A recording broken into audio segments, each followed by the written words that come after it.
ನಮಸ್ತೆ ಕರ್ನಾಟಕ ಸ್ನೇಹಿತರೆ, ಮರಳಿ ಬರುವೆಯ ದಿಗ್ಗಜ, ಮರಳಿ ಬಾ ಕಿಂಗ್. ಹೌದು, ಈ ಮಾತುಗಳೇ ಇವಾಗ ಸದ್ಯಕ್ಕೆ ಕೇಳಿ ಬರ್ತಾ ಇರೋದು. ಕ್ರಿಕೆಟ್ ಅಂಗಳದಲ್ಲಿ ಈ ಮಾತೆ ಇವಾಗ ಸದ್ಯಕ್ಕೆ ಟ್ರೆಂಡ್ ನಲ್ಲಿ ಇದೆ.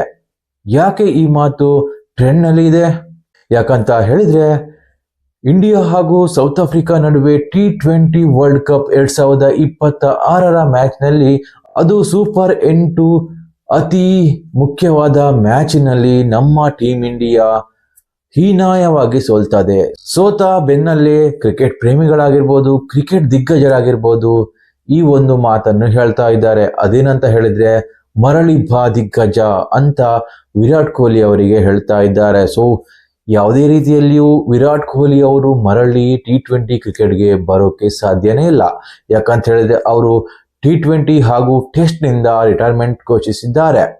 ಯಾಕೆ ಇಲ್ಲಿ ವಿರಾಟ್ ಕೊಹ್ಲಿ ಅವರು ನೆನಪಾದ್ರು ಅಂದ್ರೆ, ವಿರಾಟ್ ಕೊಹ್ಲಿ ಅವರು ಚೇಸಿಂಗ್ ನಲ್ಲಿ ಆಡ್ತಾ ಇದ್ದಂತಹ ಅಥವಾ ICC ನಾಕ್ಔಟ್ ಗೇಮ್ಗಳಲ್ಲಿ ಆಡ್ತಾ ಇದ್ದಂತಹ ಕೆಲವೊಂದು ಇನ್ನಿಂಗ್ಸ್ಗಳು ಇಲ್ಲಿ ಬೇಕಾಗಿತ್ತು. ಯಾಕಂತ ಹೇಳಿದ್ರೆ, ಇಂಡಿಯಾ ಸೌತ್ ಆಫ್ರಿಕಾದ ಎದುರು ಬಹಳ ಬೇಗನೆ ತಮ್ಮ ಟಾಪ್ ಆರ್ಡರ್ ವಿಕೆಟ್ ಗಳನ್ನು ಒಪ್ಪಿಸಿತು. ಆದ್ರಿಂದ ಇಲ್ಲಿ ವಿರಾಟ್ ಕೊಹ್ಲಿ ನೆನಪಾಗಿದ್ರು. ಯಾಕಂತ ಹೇಳಿದ್ರೆ, ಹಲವು ಬಾರಿ ಈ ರೀತಿಯಾದಂತಹ ಸನ್ನಿವೇಶದಲ್ಲಿ ವಿರಾಟ್ ಕೊಹ್ಲಿ ಅವರು ಟೀಮ್ ಇಂಡಿಯಾಕ್ಕೆ ಆಸರೆಯಾಗಿದ್ರು.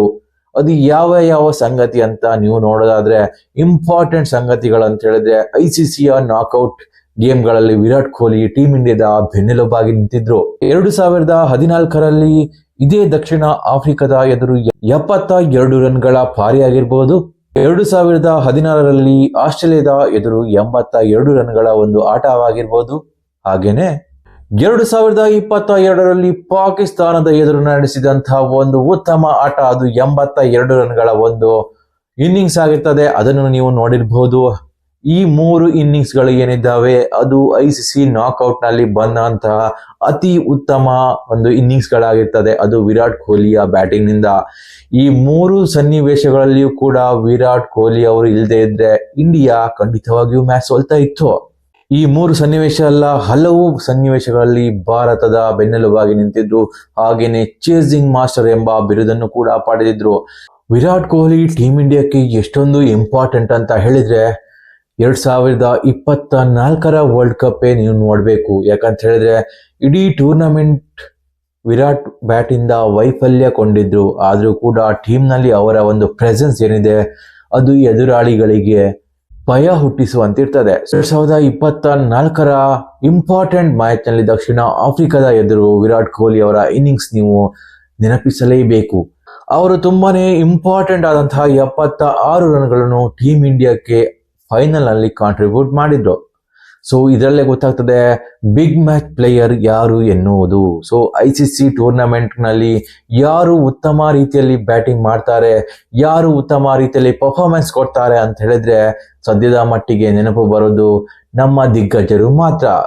ಹಿಂದಿನ 90s ಕಾಲದಲ್ಲಿ ಸಚಿನ್ ತೆಂಡೂಲ್ಕರ್ ಆಗಿರ್ಬೋದು, ಹಾಗೇನೆ ಇವಾಗಿನ ಕಾಲದಲ್ಲಿ ವಿರಾಟ್ ಕೊಹ್ಲಿ, ರೋಹಿತ್ ಶರ್ಮಾ ಆಗಿರ್ಬೋದು. ಇವರು ICC ನಾಕ್ಔಟ್ ಗೇಮ್ಗಳಲ್ಲಿ ಉತ್ತಮ ಪ್ರದರ್ಶನ ಕೊಡ್ತಾ ಇದ್ರು.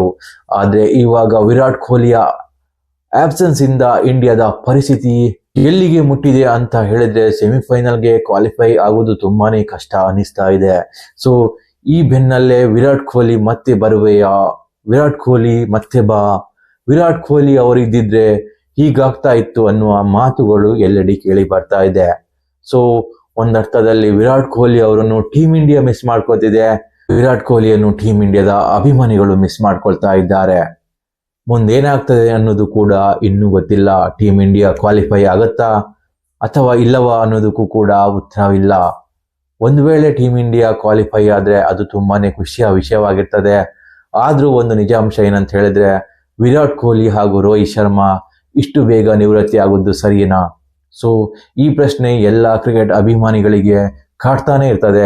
ಸೊ ಅದರಲ್ಲೂ ವಿರಾಟ್ ಕೊಹ್ಲಿ ಅವರ ಅಭಿಮಾನಿಗಳಿಗೆ ಇದು ತುಂಬಾನೇ ಕಾಡ್ತದೆ. ಯಾಕಂತ ಹೇಳಿದ್ರೆ, ವಿರಾಟ್ ಕೊಹ್ಲಿ ಅಂತಹ ಚೇಸ್ ಮಾಸ್ಟರ್ ಅನ್ನು ಎಲ್ಲ ಕ್ರಿಕೆಟ್ ಅಭಿಮಾನಿಗಳು ಮಿಸ್ ಮಾಡ್ಕೊಳ್ತಾರೆ. ನೀವು ಒಂದು ಗಮನಿಸಲೇಬೇಕು, ಶತ್ರು ರಾಷ್ಟ್ರವಾದ ಪಾಕಿಸ್ತಾನದ ಪ್ಲೇಯರ್ಗಳು ಕೂಡ, ಪಾಕಿಸ್ತಾನದ ಅಭಿಮಾನಿಗಳು ಕೂಡ ವಿರಾಟ್ ಕೊಹ್ಲಿಯ ಇನ್ನಿಂಗ್ಸ್ ಗಳ ಬಗ್ಗೆ ಹಾಡಿ ಹೊಗಳ್ತಾರೆ. ಸೊ ಅಂಥದ್ರಲ್ಲೇ ನಿಮ್ಗೆ ಗೊತ್ತಾಗಬೇಕು ವಿರಾಟ್ ಕೊಹ್ಲಿಯ ಹೆಸರು ಎಷ್ಟರ ಮಟ್ಟಿಗೆ ದೊಡ್ಡದಿದೆ, ಅದು ಇಂಟರ್ನ್ಯಾಷನಲ್ಲಿ ಹಾಗೂ ICC ನಾಕ್ಔಟ್ ಗೇಮ್ಗಳಲ್ಲಿ ಹಾಗೂ ಚೇಸಿಂಗ್ನಲ್ಲಿ. ಸೊ ಇವಾಗ ನಾವು ಎಷ್ಟೇ ಬೇಡಿಕೊಂಡರೂ ಮತ್ತೆ ವಿರಾಟ್ ಕೊಹ್ಲಿ ಬರೋದು ಸಾಧ್ಯನೇ ಇಲ್ಲ. ಸದ್ಯದ ಮಟ್ಟಿಗೆ ಟೀಮ್ ಇಂಡಿಯಾ ಒಳ್ಳೆಯ ಪ್ರದರ್ಶನ ಕೊಡಲಿ ಅನ್ನೋದು ಮಾತ್ರ ನಮ್ಮ ಒಂದು ಹಾರೈಕೆ ಆಗಿರ್ತದೆ, ನಮ್ಮ ಒಂದು ಪ್ರಾರ್ಥನೆ ಆಗಿರ್ತದೆ. ಒಂದು ವೇಳೆ ನಿಮಗೆ ಈ ಮಾಹಿತಿ ಇಷ್ಟ ಆದರೆ ಲೈಕ್ ಮಾಡಿ, ಸಬ್ಸ್ಕ್ರೈಬ್ ಮಾಡಿ. ನಮಸ್ಕಾರ.